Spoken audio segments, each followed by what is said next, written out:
eternally wonderful, glorious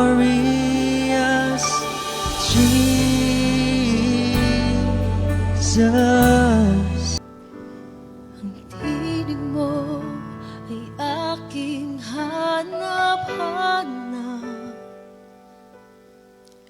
sa gitna ng bawat takot at paghihirap, sa kabila ng aking pagkukulang. Katapatan mo, O Diyos, tanging laan. Sa puso at damdamin, ika'y mananatili. Walang hanggan ang alay mong pag-ibig. Natagpuan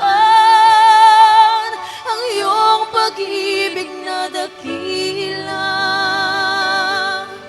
Doon sa krus ako'y iyong pinalaya. Jesus, ako'y aawit nang walang hanggang pagpupuri. Ang puso ko'y sa'yo'y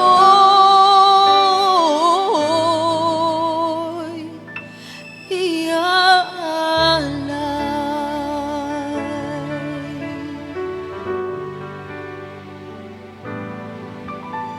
Panginoon, ikaw ang kaagapay. Kabutihan mo'y sa'kin di nagkukulang. Panginoon, ikaw lang ang kailangan. Magpakailanman sa'yo ako'y mananahan.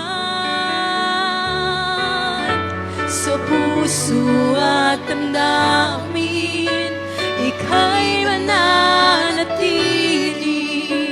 Walang hanggan ang alay mong pag-ibig. Natagpuan ang iyong pag-ibig na dakila. Doon sa krus ako'y iyong pinalaya. Jesus, ako'y aawit nang walang hanggang pagpupuri. Ang puso ko'y sa'yo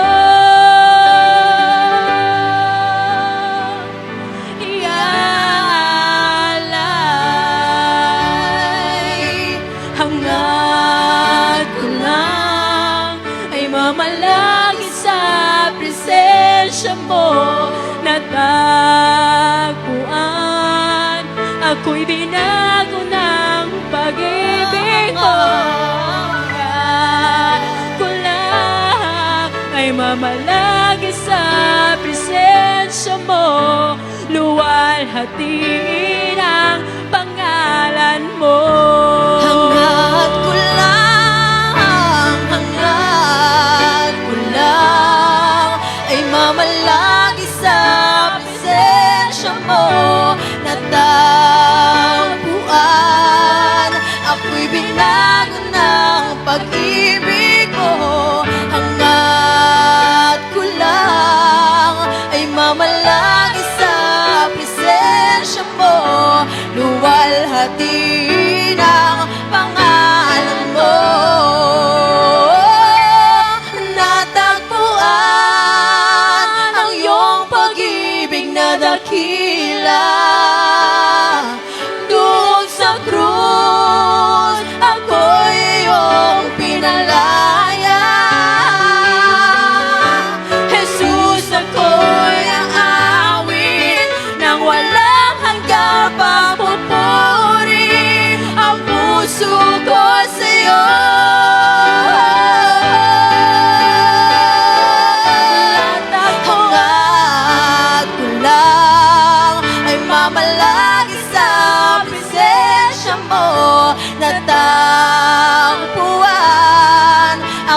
binago ng pag-ibig mo. Hanggat ko lang ay mamalagi sa presensya mo. Luwalhati ng pangalan mo. Natagpuan ang iyong pag-ibig na dakila. Doon sa krus ako'y iyong pinalaya. Jesus, ako'y aawit nang walang hanggang pagpupuri. Ang puso ko'y sa'yo ialay. Jesus, ako'y aawit nang walang hanggang pagpupuri. Ang puso ko sa'yo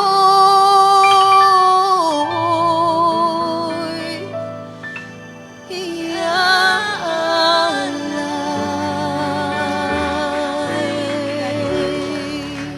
At ang title natin sa gabing ito is God specializes in things that are impossible. Amen. Ang Panginoon daw, specialty niya yung mga bagay na imposible. Amen. So, di ba tayo mapunta dun sa part na yon? Siguro sa susunod na lang, kung magbibigyan ulit ng pagkakataon, dito na muna tayo na ang Panginoon, ang specialty niya, yung mga bagay na imposible sa mata ng tao. Amen. Hallelujah. Kaya nga yung scripture natin kanina, sabi doon, faith is the substance of things we hope for. Yung pananampalataya natin, yan yung importante. Kasi ang Panginoon, hindi natin nakikita, mga kapatid. Ang mga gawa niya ay hindi natin nakikita. Kaya dapat umasa lang tayo. Hope is asa. Pag-asa natin sa mga bagay na hindi nakikita dahil tayo naniniwala sa ating Panginoon. At yun yung specialty ng ating Panginoon. Kung ikaw maniniwala, ipagkakaloob niya kung ano yung bagay na pinagkakaniwalaan mo. Amen. Magbasa tayo ng message ni Brother Branham. Amen.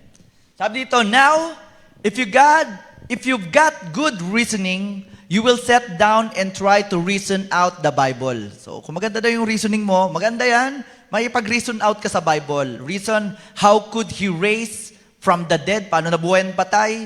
How could these miracles and things take place today in the great realm of civilization, science that we live in? You try to reason that out, you're just getting farther away from God all the time. Pag ini-explain mo yung mga ginagawa ng Panginoon kung paano nangyari yon, lalong lalayo ka lang daw sa Panginoon dahil you cannot explain God. Hindi mo kayang explain yung mga ginagawa ng Panginoon. Kaya ang kailangan mo lang gawin is manampalataya ka lang. You need to have faith to His Word. Faith to our God, mga kapatid. Di ba, preaching natin nung last Sunday, be certain of God. Kaya mga kapatid, kailangan sigurado tayo sa Diyos natin pinaglilingkuran. You will never know Him by reasoning. Hindi mo daw makikilala ang Diyos sa pamamagitan ng yung pagre-reason, pag-iisip kung paano yung mga bagay-bagay. God's not known by reason, God's known by faith. Sa pananampalataya, you accept it. Kailangan i-accept, tanggapin natin yung bagay na yan. At hindi mo lang i-accept, paniwalaan mo. You believe it. You cannot do it until something happens in you. Hindi daw mangyayari daw yung kung wala daw bagay mangyayari sa iyo. Nangyayari na ba yan, mga kapatid? Yung tipong wala ng pag-asa sa buhay, wala na to. Pero Lord, nagtitiwala pa rin ako sa iyo na mangyayari pa rin to.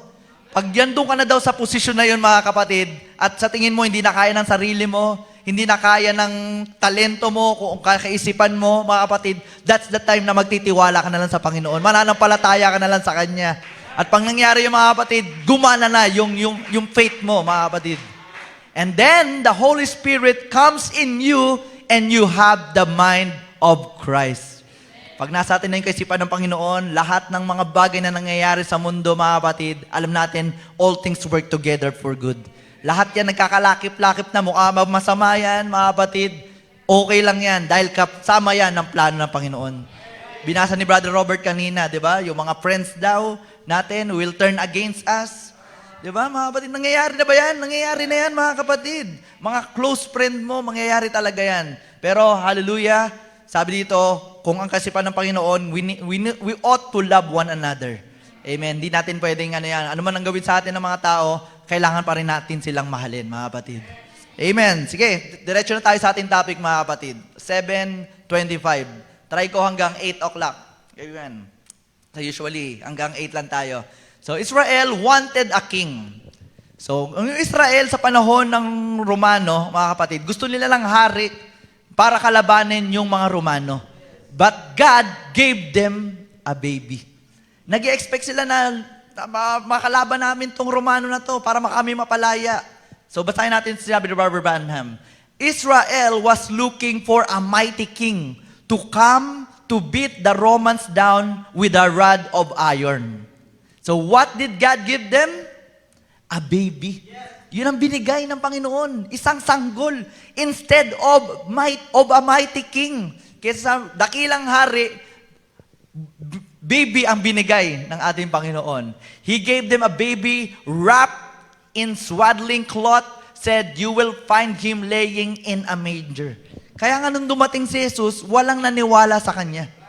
Si Isaiah nag-prophesy 800, 900 years ago, saka lang nangyari yung prophecy, yung kanyang hula, mga kapatid. So, he didn't come the way that they expected him to come. And they refused it. Ayaw nilang maniwala na si Jesus ay Diyos na kailangan sambahin dahil galing siya kay Maria, na hindi naman kasal, kay Joseph, mga kapatid. So, ayaw nilang tanggapin na galing lang sa sabsaban. Gusto nila ingrande yung pagdating ng kanilang manliligtas, ng kanilang deliverer. Pero hindi ganun gumalaw ang Panginoon eh. Kasi God hide himself in simplicity. May preaching si Brother Branham yan, mga kapatid. Nagtatago siya sa mga simpleng bagay, mga kapatid. It has to come our way or it's no good. Kung sa ating daw kaisipan, masyado kasing matindi ang expectation, mga kapatid. Pag Diyos yung darating, ganito yan, ganyan yan. Mga kapatid, pero ang Panginoon, mga kapatid, yung rapture nga eh, simple lang yun pag dumating. Hindi mo alam, nagra-rapture na pala. Diba? Hindi alam ng tao, nag-rapture na. Mga kapatid, kaya simple lang ang pagdating ng Panginoon. They said, take it back, and He did. That's right, you got to accept it the way God sends it and be happy about it. Kung ano daw ang binigay sa iyo ng Panginoon, magiging masaya ka sa bagay na yan. Amen. Kaya sa gabing ito, masaya ba tayo? Amen. Masaya tayo kung anong pinagkaloob sa atin sa ngayon ng ating Panginoon. At pag naging kontento ka sa mga bagay na yan, amen, ipagkakaloob niya. Dadagdagan at dadagdagan niya. Kapag tayo sabi ko, godliness with contentment is great gain. Amen? Great gain, mga kapatid. Kaya maging kontento lang tayo sa mga bagay. Kung anong ibigay ng Panginoon, anong ipakita sa atin ng Panginoon, maging kontento ka lang, palaguin mo yan. Amen? Maging masaya ka lang kung anong meron ka. At si Lord, pag gumalaw yan, mga kapatid. Isipin niyo yung baby na nasa sabsaban, biglang niligtas yung buong sambayanan, buong mundo. Mga kapatid, grabing kaisipan ng Panginoon. Hindi natin maaarok. Amen. Kaya mga kapatid, specialty ng Panginoon. Yung mga imposibleng bagay na tayo, hindi na dapat tayo maligtas eh. Dahil sa pagiging natin mga kasalanan. Pero ang Panginoon, gumawa pa rin siya ng paraan. Thank you, Lord, dahil sa kanyang pag-ibig at biyaya sa atin. Kaya tayo naisip niya. Amen. Next slide. Sabi dito, God is a spirit. So mga kapatid, spirit ang ating Panginoon, mga kapatid. Amen. He had no hands till He become Jesus. Alam naman natin, ang doktrina ng Godhead, ng message, mga kapatid, isa lang. Amen. Hindi dalawa, hindi tatlo. Baka may mga nalilito pa, mga kapatid. Isa lang ang Diyos natin pinaglilingkuran. First commandment na walang Diyos maliban sa akin. Isa lang ang trono sa langit, mga kapatid, at walang Diyos na nakatabi beside me, sabi ni Lord. So mga kapatid, pagka ganon, ibig sabihin isa lang. Amen. Eh, nagtatanong kasi yung iba eh, bakit nag-usap? Diba? Bakit si Jesus sa Gethsemane lumuhod at kinausap yung Ama? Naging dalawa ba siya nun, mga kapatid? Hindi, mga kapatid. Kasi umalis yung spirit dun sa body ni Jesus. Kasi kung hindi aalis yun, hindi siya pagbubuhos ng dugo. Hindi yun mamamatay, mga kapatid. Kaya kailangan umalis yung spirit. Kaya si Jesus, sabi niya, Ama, bakit mo ako iniwan? Isa pa rin yun, mga kapatid. Iniwan niya. At may scripture pa nga eh. Sabi na tuwa ang Ama nung si Jesus ay pinatay sa krus ng Kalbaryo. Mga kapatid, Bakit natuwa? Kasi natuwa siya hindi dahil sa pagiging sadista, dahil alam niya mababayaran na yung mga kasalanan natin. Amen! Hallelujah! Kaya ang Spirit, God is a Spirit, Espiritu siya mga kapatid, at wala siyang kamay. At doon lumabas yung Logos, mga kapatid. The Logos, paglabas ng Logos, that is the image of the invisible God. Amen. That's Jesus. At yun yung nag-usap, mga kapatid. The Spirit and the Logos na lumabas, which is Jesus, na sabi, let us make man in our own image.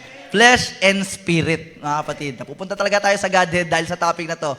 He had no hands, till become Jesus. He had no feet, arms, legs, and so forth, till He become Jesus. He come to a stable, born over a manure pile. So, mga kapatid, yung baby na ba na yun ay si Jesus na? Amen. Kasi yung iba, ginagawang tao lang. Mga kapatid, tao lang daw si Jesus. Alam niyo yung mga sa denomination, kilalang-kilala niyo yan. Yung mga matutulis na building, mga kapatid. Tao lang daw si Jesus. Mga kapatid, hindi. Walang tao na kaya magligtas sa kapwa-tao. Sabi, for without shedding of blood, there is no remission of sin. At kaninong dugo ba ang kailangan, mga kapatid? Walang taong, walang karapat-dapat sa mga dugo natin. Kahit ilang dugo natin, hindi karapat-dapat. Kaya ang Panginoon, ang mission niya bilang isang Savior, iligtas tayo. But God is a Spirit. Kung Espiritu siya, paano siya makapagbuhos ng dugo? Kaya mga kapatid, nagkatawang tao siya. Naggumawa siya ng laman. At yung baby na yun, mga kapatid, sabi ni Brother Branham, and little Jehovah crying in a manger. Little Jehovah playing as a boy. Little Jehovah toiling as a man. He crossed his cast with us. God become human. We are an anti-message believer at naniniwala tayo sa prophet, mga kapatid. And Jesus Christ is both God and man. Amen. Hallelujah. When Jesus Christ was born, God was human on earth. He toiled and labored and felt for the teenager. Dinaanan niya lahat, mga kapatid. Isipin niyo si Jesus, hindi na nakakwento doon yung pagiging teenager niya, di ba? Kasi humble lang ang ministry ni Lord. Hindi siya naging sikat siguro na football player or basketballista. Hindi siya naging artista, mga kapatid. Dahil humble lang, kaya hindi nakwento yung mga bagay na yun. Tumalo na siya from 12 years old, pinakita na agad nung 30 years old na siya. Magme-ministry na siya. He went through every temptation that we go through. So yung mga temptation na dinaanan natin, pinagdaanan din daw yan ni Jesus. Kaya kung anong temptation, mga trials, mga kapatid, pinagdaanan ni Jesus yan. At nung pinagdaanan ni Jesus yan, siya'y nagtagumpay. Kung si Jesus nagtagumpay, Christ in you, the hope of glory, kaya mo rin niyang pagtagumpayan, kapatid. Kayang-kaya natin. Hallelujah. God did it that He might do His own judgment justice. Amen. Basa pa tayo. That's exactly what He was. We handled God. Nahawakan daw natin ang Panginoon. The Bible said in 1 Timothy 3:16, without controversy, sa wala ng pagtatalo, mga kapatid, wala ng away, great, dakila ang misteryo ng pagka-Diyos, that God was manifest in the flesh. Nagkatawang tao talaga yung Diyos, mga kapatid. Hallelujah. Si Felipe, mga kapatid, sabi niya, Jesus, ipakita mo yung Ama sa amin at masisiya na kami.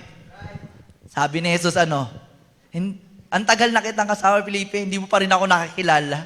Ako at ang Ama ay iisa. So, isa lang talaga, mga kapatid, yung Diyos natin pinaglilingkuran. Hindi dalawa, hindi tatlo. Amen. So, we handled Him with our hands. That body was God. Grabe yung katawan. Si Jesus, yung body na yon, yun ay Diyos, mga kapatid. Certainly was. He was God all over in the form of a human being. Yung baby na yon, sa sabsaban, mga kapatid, na prophesy na yon. Kinanta ni Brother Tos kanina. Wonderful, di ba? Counselor, Prince of Peace, di ba? The Mighty God. Yung Everlasting Father pa nga, mga kapatid, yung baby, Everlasting Father. Mga kapatid, mga titulo niya yon, mga kapatid. At papatunay lang, yung sanggol na yon na si Jesus, ay Diyos talaga, mga kapatid. In the form of a human being. So, alam niyo na, mga kapatid, kung saan tayo magtitiwala.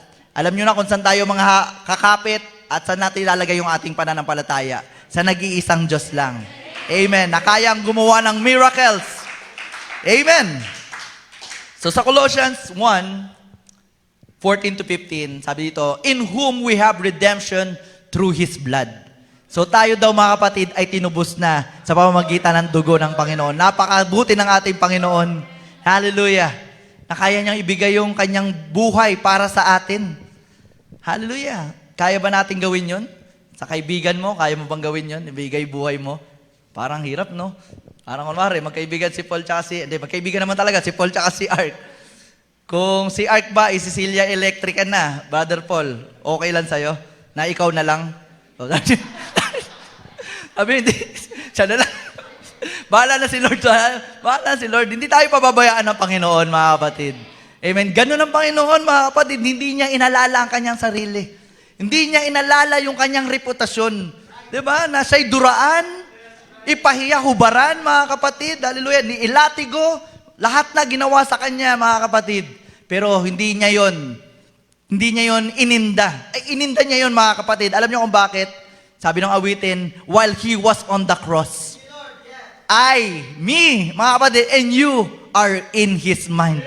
Kung hindi ko gagawin to, hindi maliligtas ang aking mga anak. Kaya kailangan kong mapako at magbuhos ng dugo para sa kaligtasan ng aking mga anak. Amen. Kaya sabi to, even the forgiveness of sins. Who is the image of the invisible God? Sino ang image? That is Jesus. At sa picture na nakikita nyo dyan, mga kapatid, yung drawing, painting ni Hoffman, sabi ni Brother Branham, yan daw yung pinakamalapit na muka na nakita niya. Hindi natin sinasamba yung picture, mga kapatid. We appreciate, amen, na nakikita natin si Lord. Pero hindi natin niluluhulan yan. Kasi iba, talagang legalista eh. Sabi, bakit may mga picture na ganyan? Bawal yan. Mga kapatid, we appreciate, mga kapatid, not na sinasamba luluhuran. The firstborn of every creature. So, punta na tayo sa Matthew 11. So, yung Diyos nating sinasamba, mga kapatid, amen, Jesus raised the dead, gave sight to the blind. Amen?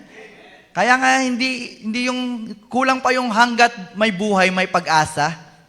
Ito wala ng buhay, mga kapatid. Nagkapag-asa pa, nabuhay pa, mga kapatid. Hallelujah. Diba? Now, when John had heard in the prison, ito po si John the Baptist, na nabaptize niya na si Jesus. Sabi niya na make way, na ito na si Jesus, na siyang tagapagligtas. Siya ay nakulong, pinahuli, mga kapatid. At nung nandun na siya sa prison, the works of the Christ, sabi niya dito, He sent His 2 disciples. Sabi niya, tinawag niya yung 2 disciples niya kasi nakulong siya eh. Parang nawalan siya ng pananampalataya, mga kapatid. And said unto him, Art thou he that should come, or do we look for another one? Siya na ba talaga yung Messiah na magliligtas sa atin? Nagdalawang isip, mga kapatid, si John the Baptist. Ang tagal niyang pinagsasabi, binautismuhan pa niya si Jesus. Nagdalawang isip siya. Pero verse 4 sabi, Jesus answered. Tinanong na ng dalawang disipulo si Jesus. Ang sagot ni Jesus, Jesus answered and said unto them, Go and shew John again those things which you do hear and see me. And see. Kung ano daw nakikita ko, ginagawa ko at nakikita nila, yun ang sabihin nyo kay John. Ano bang ginawa ni Jesus? The blind received their sight. Yung bulag daw, nakakita. Praise the Lord. Hallelujah. Kaya praise the Lord tayo, mga kapatid. Walang bulag dito. Kaya tayo, magpasalamat talaga tayo sa Panginoon, mga kapatid. Ang laking tulong nung may paningin tayo. Kasi kung wala yan, ang hirap. Talaga puro kadiliman ang makikita natin. And the lame walk, amen, yung pilay nakalakad, and the lepers are cleansed, nalinis, they've been cleansed, and the deaf, mabingi, nakarinig, at yung matindi, mga kapatid, the dead are raised up. Yung patay na buhay. Ano pa kaya yung mga simpleng ubo? Diba? Kung ano mang, meron kang asthma, meron kang kung anong, sabihin natin, may gout ka ba? Sakit sa likod, back pain, stomach ache, headache, toothache, mga basic lang yan, mga kapatid. Kung yung buhay na pagaling, ano pa kaya yung pananampalataya na kayang pagalingin din yung mga sakit-sakit na yan. Amen. Hallelujah. And the poor have the gospel preached to them. And blessed is he whoever shall not be offended in me. Kung di tayo na-offend sa ginawa ng Panginoon, you are blessed. Amen. Isaiah 7:14. Si Mary nag-conceive by the Holy Ghost at walang naniniwala yon sa panahon ni Mary. Kung mangyari rin dito sa panahon natin yon na isang babae, nagdalang tao na walang nakikilalang lalaki, parang ang hirap paniwalaan. Di ba mga kapatid? Ganun na ganun din sa panahon ni Mary. Walang maniwala na si Mary nagdalang tao. Amen. Na walang nakikilalang lalaki. If you know what I'm saying. Therefore, the Lord Himself shall give you a sign. Behold, a virgin shall conceive and bear a son, and shall call His name Emmanuel. Nangyari mga kapatid, because our God is a God of impossible. Hindi mo may isip yung mga bagay-bagay na gagawin ng Panginoon. Amen. At nag-conceive nga siya mga kapatid. At doon na nadala, nilabas. Kaya mga kapatid, minsan yung mga bagay parang hirap paniwalaan. Diba na parang feeling mo, ba't di pa ako gumagaling, pinag-pray na ako. Kailangan mo lang talaga paniwalaan. Amen. Na ikaw pinagaling na. Diba sabi mo, be it unto me according to thy word. Lord, sinabi mo, pinagaling mo na ako. Be it unto me na ako'y magaling na talaga. Minsan kulang lang tayo sa pananampalataya. Amen. Kulang sa pananampalataya, kulang sa tiwala. Baka gumagana yung reasoning mo, wag mo nang explain, sabi kanina. Wag mo nang explain ng Panginoon. Maniwala at mangyayari na sa'yo yan. Amen. Hallelujah. If you are praying for something, mga batid, maniwala ka lang. Hallelujah. God is not slack. Amen. Hindi, ang Panginoon, naririnig niya ang ating mga panalangin. Amen. Sabi ka, in the time of silence, na parang tahimik, wala nangyayari. Panalangin ka lang ng panalangin, Lord, ang tagal na. Hindi pa rin dumadating. Sabi ng awitin sa Worship the Lord, have patience and wait and see what God will do. Ibig sabihin, sa silent na yon, nakala mo wala, hindi gumagalaw ang Panginoon, mga kapatid, meron na siyang ginagawa. Meron na siyang plano, mga kapatid. Kailangan mo na lang magtiwala. Amen. Hallelujah. Kung yung virgin nga nag-conceive, ano pa kaya yung panalangin natin? Kung 30 ka na, wala ka pang boyfriend, girlfriend, hallelujah. Ito nga, nag-conceive. Kayo pa kaya mabigyan ng partner ni Lord? Amen? Hallelujah. Pag-pray nyo yan. Amen. Sa mga nagpaplanong, yung mga mag-asawa, nagpaplanong mag-anak, at hindi pa dumarating mga kapatid, hallelujah. Naniniwala ako si Lord, ipagkakalob niya yan sa tamang panahon. Amen. Basa tayo kay Abraham. Abraham, when he was 75 years old, God gave him a promise. And Sarah, 65 years old. So 75, si Abraham, si Sarah is 65. Isipin nyo mga kapatid, imagine nyo. Diba? 65, tas 75. Parang alanganin na talaga magkaanak mga kapatid. So, mga kapatid, may nakausap ako na itong mga denomination. Sabi ko, anong belief mo dun sa 65, tas 75 si Abraham? Tas nagkaroon pa silang anak. Sabi nila, basta sinabi ng Diyos, yun na yun. Mga kapatid, iba talaga pag may propeta. Sabi ko, pag may propeta talaga, napakalinaw. Na sila, sabi ni Brother Branham, ay ginawang bata.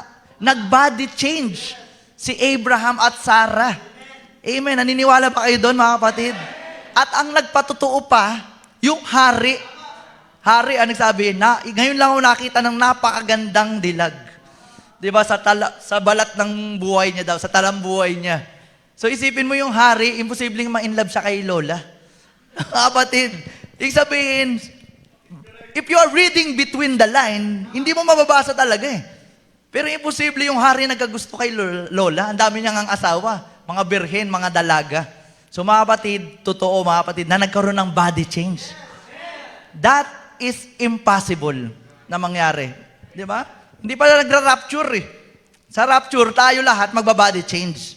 Sa panahon ni Abraham at saka ni Sarah, mga kapatid, wala pang rapture na nagaganap, pero binody change na agad sila ng Panginoon.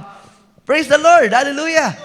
So sila nag-body change, mga kapatid, tayo rin. Expect nyo rin yung body change. Amen. Kaya sa may mga edad dito, amen, huwag kayong mag-alala kung sumasakit na yung mga kasukasuhan nyo. Amen. Pinoproblema nyo na yung hirap maglakad. Ayan, sa mga natin dito. Amen. Si Lord may pangako. Kailangan natin hawakan yung pangako na yan. Hallelujah. That's the hope of glory. Amen. Christ in you. Amen. Dahil nasa iyong Panginoon, naniniwala ka dyan, ipagkakaloob niya at darating yan. At kung yung pananampalataya mo nga na parang hindi ka na mamamatay, dahil ang pangako ng Panginoon, ano ba pangako niya? Na tayo daw, pwedeng hindi na daw mamatay dahil merong pangakong pag-agaw. At yung pangako na yan ay sa atin lang binigay sa last age. Dito hindi pangako dyan yung rapture, mga kapatid. Last age lang. Sa ikapitong kapanahunan, nandun ang pangako. Saya huwag mo nang isipin na ikaw mamamatay. Isipin mo yung pangako ng Panginoon na darating na ang Panginoon at tayo aagawin niya. Amen. Hallelujah. Kaya, mga kapatid, mag-ready na tayo. Amen. Huwag na kayo ayoko naman sabihin na huwag na mag-prepare na mga tinatawag na mga Saint Peter. Bahala na kayo doon, mga kapatid. Amen. Pero kung yung pangako ng Panginoon na pag-agaw na sa'yo, amen, alam ko, dadatnan ka ng Panginoon. Amen. Nabuhay. So, but Abraham, sa pangako ng Panginoon, Abraham is staggered not. Hindi man lang natibag yung pananampalataya. Hindi man lang siya nagdalawang isip sa Abraham at the promise of God through unbelief. But was strong in faith. So, kailangan natin daw yon strong in faith. Sabihin natin yon strong in faith. Amen. Yan ang kailangan natin. Kailangan lumakas yung pananampalataya natin. Hallelujah. Pakainin natin ang salita ng Panginoon. Huwag tayong tatamad-tamad sa pakikinig ng salita ng Panginoon, mga kapatid. Dahil kapag tatamad-tamad ka, mahina rin yung pananampalataya mo. So, strong in faith, giving praise unto God. Hindi man alam ni Jacob kung ano mangyayari, anong susunod. Pero, siya'y nagpuri lamang. Diba? Doon pa rin, balik tayo sa kanta na worship the Lord, diba? Kapag tayo umiyak, if you are crying, worship. If you are hurting, worship. Kung ano man pinagdadaanan natin sa buhay, just worship the Lord. Give Him praise. Hallelujah. And calling those symptoms and things which was as though they were not. And testified only what God said was true because He had the promise. At ang Panginoon ay may pangako yan sa bawat isa sa atin sa gabing ito. Kailangan mo lang panghawakan. Meron ba tayong pangakong pinanghahawakan, mga kapatid ng Panginoon? Baka yung iba, wala. Bakit wala? Baka hindi kayo nakikinig sa salita ng Panginoon. Baka hindi kayo nagbabasa ng mensahe, ng Biblia, mga kapatid. Kailangan magbasa kayo para mayroon kayong pinanghahawakan pangako. Amen. Dahil pag pinanghawakan mo yan, ipagkakaloob sa'yo yan. Amen. Sabi nga, bakit may mga unbeliever na pinagpapala? Diba, ba't ang yayaman naman ng mga unbeliever na to? Kami nasa mensahe, parang ganito lang. Alam niyo kung bakit? Dahil sa kanilang pananampalataya. Ino-honor ni Lord yung pananampalataya. Ino-honor ni Lord na sumunod din sila. Doon sinabi ng Biblia. Kaya sila pinagpapala rin. Kaya mga kapatid, obedience, napaka-importante niyan. Sumunod at sumunod tayo sa salita ng Panginoon. Amen. Sundan pa natin. Kay Joshua naman tayo, mga kapatid.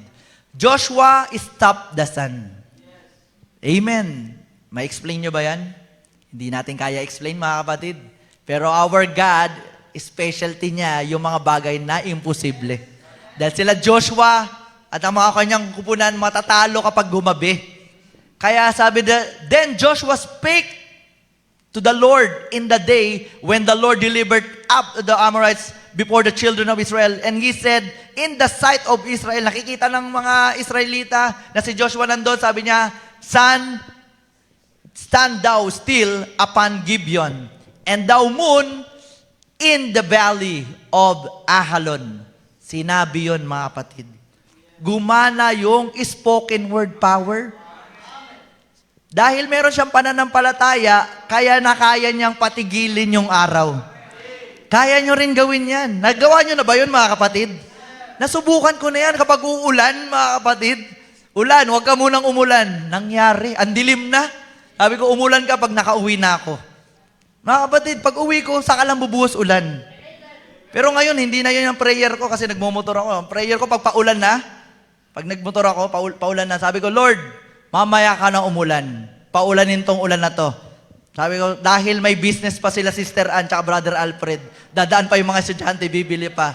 Yun na yung prayer ko ngayon. Hindi na yung para sa sarili. Siyempre, damay-damay yan, mga kapatid. Isipin mo rin yung mga kapatiran natin. Huwag tayong madamot. Amen. Hallelujah. Kaya nga yung church natin, ang pangalan ng church natin, spoken word, di ba? Christian Assembly. So we have the power of spoken word. Kailangan mong paniwalaan at sabihin yung mga bagay na gusto mo. Kahit imposible mga kapatid, sabihin mo. Amen. Because we have the power of the spoken word. Kung nagawa ni Joshua yun sa panahon na yun, mas lalong kaya natin ngayon. Because ang Panginoon ay nasa atin na. Amen. Pinatunayan na ni Joshua na gumagana yung spoken word power. Kaya mga kapatid, ba't hindi natin gamitin? Gamitin natin. Hallelujah. Huwag kayong magdalawang isip. Gamitin mo yan. Amen. Si Sir B, nagpapatayo daw ng bahay. Amen. Bahay, matapos ka kagad. Diba? Hallelujah. Sabihin mo yung mga bagay na yan at ipagkakaloob sa iyo ng Panginoon. Kaya yung araw daw noon, the sun stood still and the moon stayed until the people had avenged themselves upon their enemies. Is not this written in the book of Jasher? Alam natin yung book of Jasher, na-preach na yan dito. Amen? Amen. So the sun stood still in the midst of heaven and hasted not to go down about a whole day. So mga kapatid, napatunayan na ni Joshua, na-experience niya na ang power of spoken word, ganun din tayo. Gamitin natin. Kung anong specialty ng Panginoon, specialty rin natin yun. Di ba? Di ba? Ang Panginoon ay Diyos. Kung ang tatay natin ay Diyos, di ba? If our God is God, we are also the small God, mga kapatid. Because we have part of God na nasa atin. Kaya mga kapatid, kung Diyos, yung tatay natin Diyos, may lahi tayong Diyos, mga kapatid. Hallelujah. Kaya yung kapangyarihan na yun, nasa iyo rin, mga kapatid. Hallelujah. Sundan pa natin. Ang bilis ng oras, mga kapatid, 7:50 na kaagad. Amen. David defeated Goliath. Amen? Ikukwento ko na lang, dahil na natin masyadong basahin. Amen. Si Goliath, yung titingnan nyo, mga kapatid, ang liit. Bata, si David. Tapos kalaban niya, Goliath, ang laki. Kahit saan tingnan mo ang gulo, mga kapatid, alam mo hindi mananalo. Pero God specializes, amen, in the thing that is impossible. Amen. Gusto niya talaga ni Lord na ihiya yung mga nagmamataas. Kaya kapag nagmamataas ka, ibabagsak ka ng Panginoon. Kaya magpaka-humble ka lang at iaangat ka niya. Hallelujah. Si David, hindi natin alam kung paano niya tatalunin, pero meron siyang pananampalataya at nagtiwala lang siya sa Panginoon. Amen. Napaka-imposible, mga kapatid, pero specialty ni Lord yun. Hallelujah. Kahit bata pa lang, mga kapatid, meron na yung pananampalataya. Sabi nga, yung mga bata nga, yung mas malakas daw pananampalataya. Kasi yung mga may edad na, hallelujah, nagtatry na mag-explain niya ng mga bagay-bagay. Pero yung bata, kapag nagsalita yan, parang paniniwalaan niya agad yan.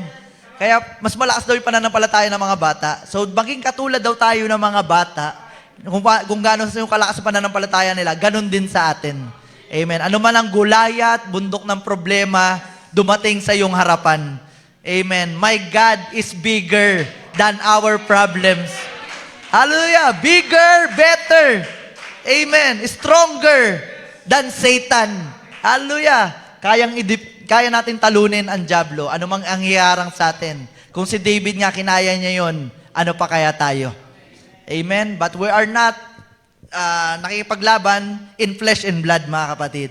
But through spiritual darkness, principalities and powers. Mga kapatid, yun ang kalaban natin. Amen? Medyo bibilisan ko pa. Next slide. So ito, mga kapatid, alam na natin ang kwento ni Elijah. Sarap buhay, 3.5 years. Hindi nagluto. Mga kapatid, nandun lang siya. At ang nagpakain sa kanya yung uwak. Diba? Crows fed Elijah for 3.5 years. Si Elijah niya natakot pa. Pero si Lord, sabi niya, ang lakas mo makipaglaban sa 300, 400 prophets. Ang yabang mo dun. Nasabi mo, yung Lord mo ay totoo. Nung si Jezebel, ipapapatay ka na. Nasaan ka ngayon? Tago ka ng tago. Diba? Minsan dumarating tayo na ang lakas-lakas ng pananampalataya natin. Diba? Parang kaya natin lahat yan. Hindi, okay lang yan. All things work together for good.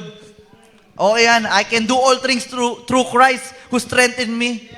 Pero pag dumating yung matinding problema, diba? parang lungkot-lungkot. Minsan wala na sa church. Medyo napatingin ako ng onti dito. Mga kapatid. Pero mga kapatid, hallelujah, lahat tayo dumating dyan. Nanghina tayong lahat, mga kapatid. Pero sa kahinaan na yun, ang Panginoon sumusuporta pa rin sa atin. Andun pa rin yung pag-ibig ng Panginoon, ang pag-aaruga niya. Kaya nga to si Elijah, sa kabila ng takot niya, pagtago niya sa bundok, mga kapatid, hallelujah, ang Panginoon, nandun yung pag-ibig, love and compassion. Inabot niya pa rin si Elijah.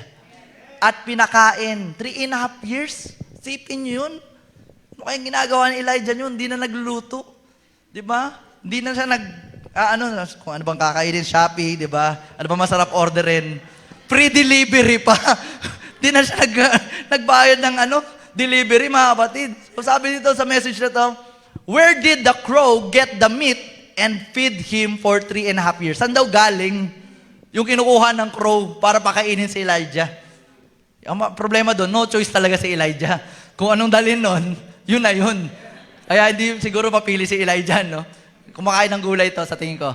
So, I don't know, sabi. I don't know. Hindi alam ni Brother Branham kung saan galing yung pagkain yun. Sabi, maybe Elijah didn't know either.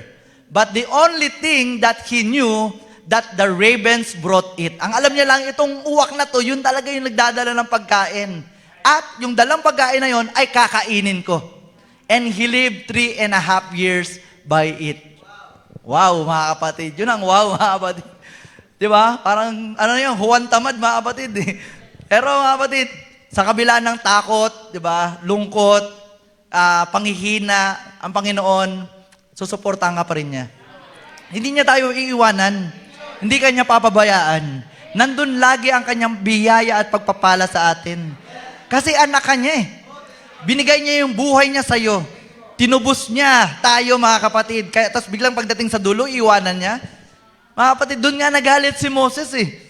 Di ba? Sabi ni Moses sa Diyos, nilabas mo ang mga 2 million Israelites. Tinawid mo ng dagat. Tapos pagdating ngayon, dahil nagre-reklamo, papatayin lang natin. Papatayin mo lang. Nanamagitan si Moses sa Diyos. Sabi nga doon, parang pinagalitan ni Moses ang Diyos. Pero mga kapatid, it's not Moses. It's Christ in Moses. Yung nagsasabi doon. Na bakit natin, nilabas natin to eh. Diba? Tapos ano sasabihin na lang ng mga tao? Niligtas-ligtas mo doon, nilabas mo sa tapos papatayin mo lang dito. Mga kapatid, hallelujah. So nandun, mga kapatid, ang pagmamahal. Andun pa rin si Kristo na namamagitan sa bawat isa. Amen. He is the high priest that can touch the feelings of our infirmities. Amen. At sa panahon natin ngayon, mga kapatid, the pillar of fire. Amen. Imposible daw na makuhanan in a mechanical camera yung nasa ulo ni Brother Branham. It's a pillar of fire. Sabi doon, and there is for the first time in all the world's history. First time daw yan, mga kapatid, a supernatural being photographed on a mechanical lens. So wala daw kayang gumawa niyan. So ngayon, siguro pwedeng i-edit na yan. Mga AI, ang gagaling ng mga AI, mga kapatid. Pero doon, mga kapatid, wala pang AI. Talagang pinakita ng Panginoon na vindicated tong propeta ko sa huling kapanahunan. Na kailangan natin tong sundin, pakinggan at paniwalaan. Because He is the final prophet in the final age. Wala nang susunod pa. Maraming naghihintay. Maraming naghihintay na meron pa daw darating. Diba? Yung naririnig natin yan, nakakalungkot nga sa message, mga end-time message pa, mga kapatid, na may darating pa daw na 7 men in 7 continents. Mga kapatid, sinabi doon, isa na lang ang propeta na darating. At sa pagdating ng propeta na daw yun, pag dumating yung propeta na yun, all the mysteries will be revealed. So wala nang natatagong hiwaga, mga kapatid. Lahat ay na-revealed na. Kaya maniwala tayo, mga kapatid, in the prophet of last age. Amen. At, amen. Malapit na po tayo magtapos. The prayer of the faith shall save the sick. Amen. Naniniwala ba kayo dyan, mga kapatid? Hallelujah. Minsan, di pa tayo pinapagaling dahil baka mayroon pa tayong kailangan gawin. Baka kailangan natin mag-sorry, humingi ng tawad. sa ating mga, baka nakasakit tayo ng damdamin. Meron pa mga bitterness sa puso mo, dahil dyan, kaya hindi ka pa gumagaling. Amen. Kayang tanggalin ng Panginoon yan. Sabi sa James 5:15, the prayer of the faith shall save the sick. Kung meron ka pananampalataya, gagaling at gagaling yung may sakit. And the Lord shall raise him up. Ibabangon niya ang taong iyon. And if he have committed sins, they shall be forgiven him. Kung makagawa man ng kasalanan, siya'y patatawarin. So 16, sabi dito, ano sabi? Confess your faults one to another. Amen. Kailangan talaga nating mag-confess. Brad, sis, sorry. Mag-sorry tayo. Minsan kasi yung pride, nandyan lagi. Kaya nga dapat yung pride daw, lulunukin natin. Amen. At tayo ay humingi ng sorry. Kasi minsan feeling mo lagi kang tama. Diba? Minsan kala mo lagi kang tama, pero minsan kailangan mo i-consider yung mga bagay-bagay. Amen. Minsan kahit alam mong tama ka, ikaw yung mag-sorry para maayos na lang yung lahat. Amen. Sabi, and so confess your faults one to another and pray one for another that ye may be healed. So kung sino may kasakitan dito, amen, it's the power.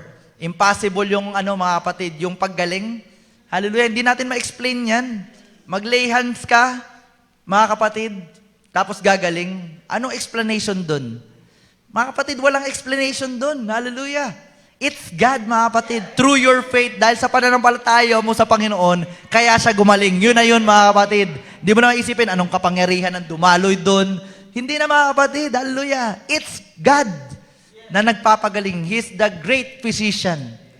Amen. Kaya kung may sakit, mga kapatid, sabi unang-una, call the elders and pray for him. Amen. Or you can lay hands on the sick and they shall recover. Amen. At hindi tao yung nagpapagaling. Diyos ang nagpapagaling, mga kapatid. Amen. Kaya hindi tayo kumukuha ng glory. Iba kasi, pinag-pray ko yan kaya gumaling. Kapatid, parang siya na yung bida.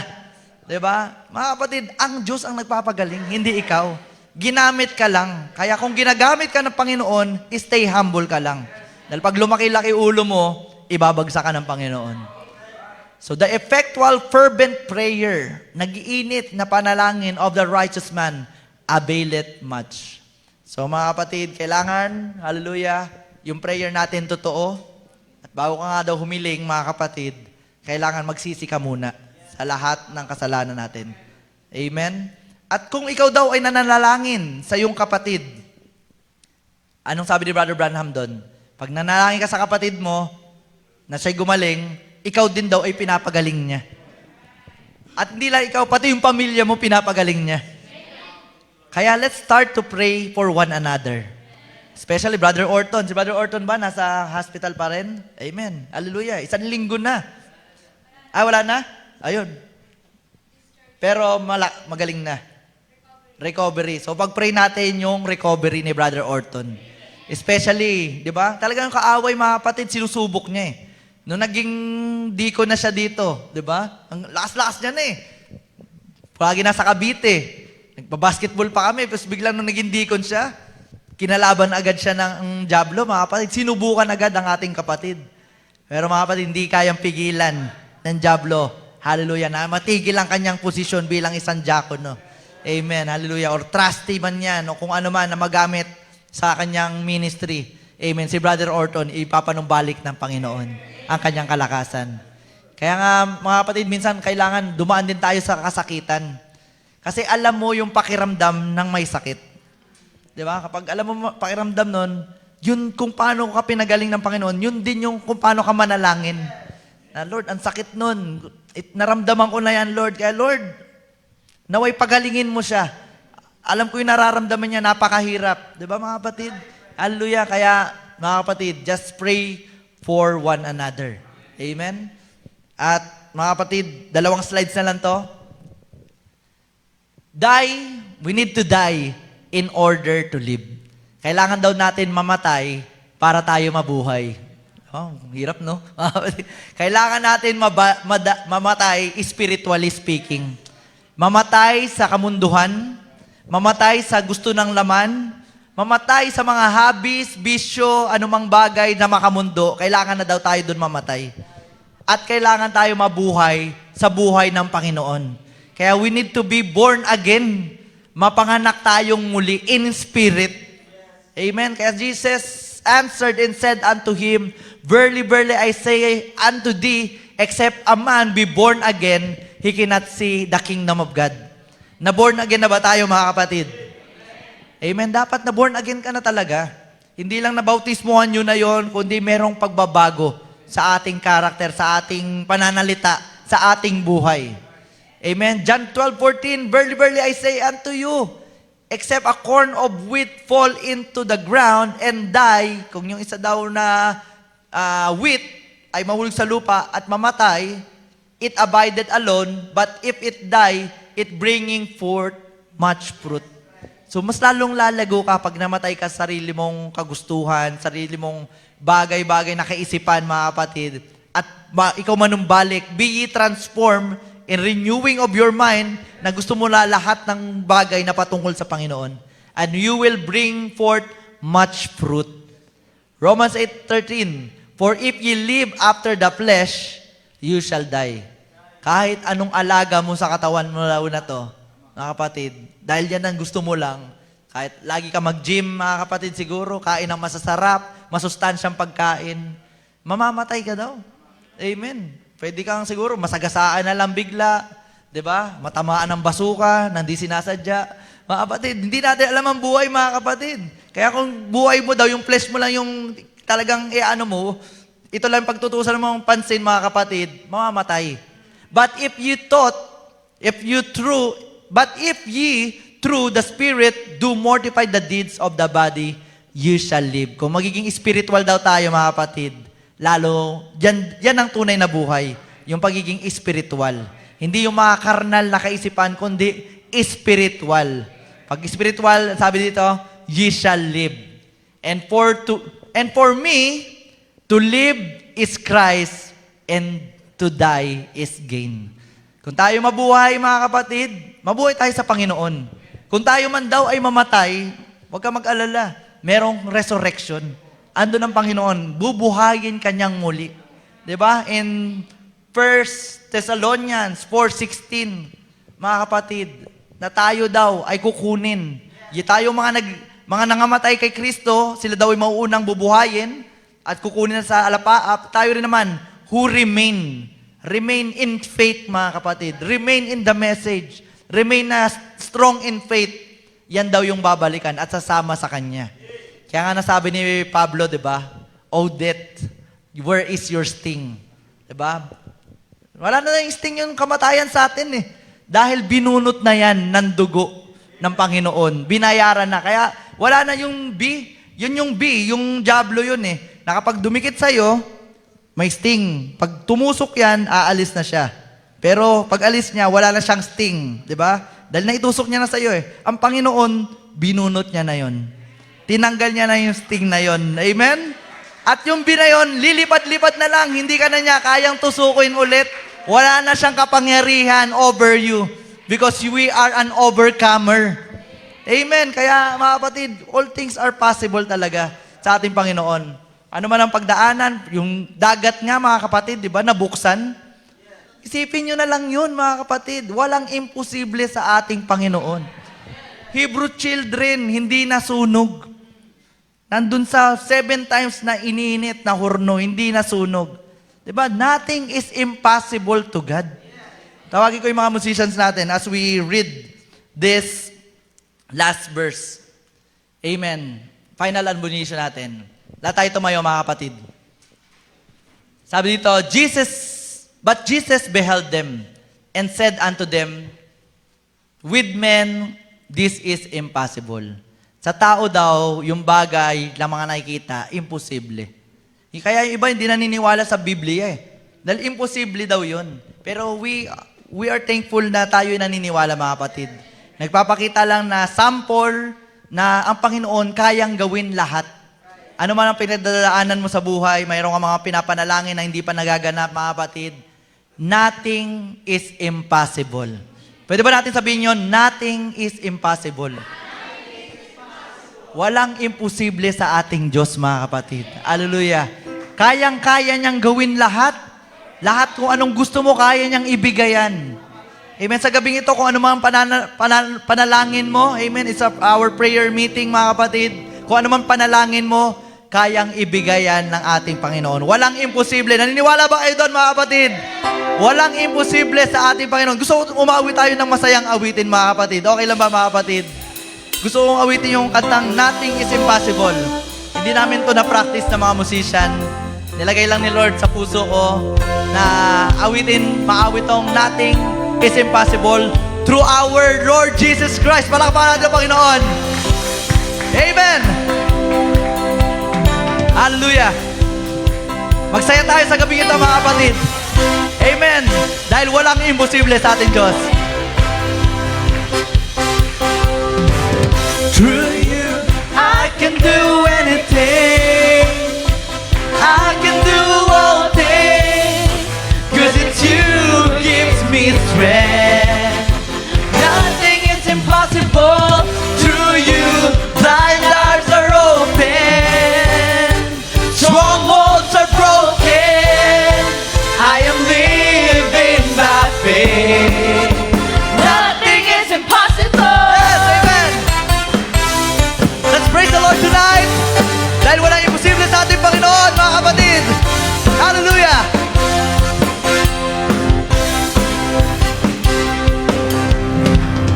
I'm not gonna live by what I see. Because we have faith, amen. I'm not gonna live by what I feel.